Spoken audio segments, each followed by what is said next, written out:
и дека токму овој буџет е буџет за економски раст, ги слушаме секоја година, ама раст, колешке, уште не сме виделе.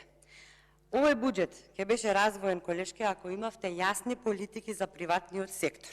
Со нестабилен и непредвидлив деловен амбиент, јас не знам како очекувате инвеститорите да ги вложат парите и да останат во Македонија. Го спомнавте растот на платите. Чии плати растат, колешке? Платите во Министерството за финансии? Нели е дрско и безобразно министерот да си ги зголеми платите во сопствениот кабинет и тоа само на административците во овој кабинет?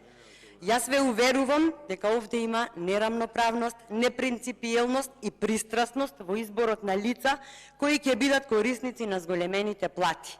Сакајки да ги задоволи личните апетити за поголема плата, апетитите на сопствениот кабинет и партиските војници околу себе, министерот за финансии ги изостави оперативците, односно изостави над 1000 вработени во Царинската управа, кои всушност го полнат буџетот, но според министерот не заслужуваат зголемување на платите. Дали сте свесни дека последен пат зголемување на плата во царината се случи пред повеќе од 5 години, односно во времето кога со оваа држава владееше ВМРО ДПМНЕ. Инфлацијата го јаде растот на платите, колешке.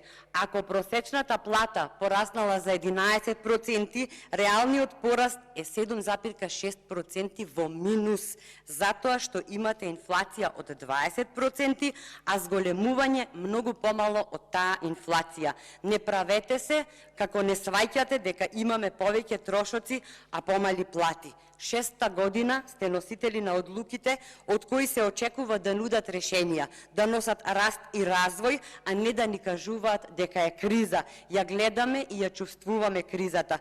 Цените на прехранбените производи се зголемени за близу 30% заклучно со септември, а кај поедини производи зголемувањето надмина и 50%.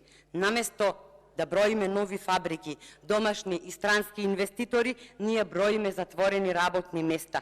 Имаме зголемен ризик од стагфлација и земјата мора да започне со реализација на реформи кои можат да го поттикнат потенцијалниот раст на среден рок. Граѓаните знаат дека одиме во провалија.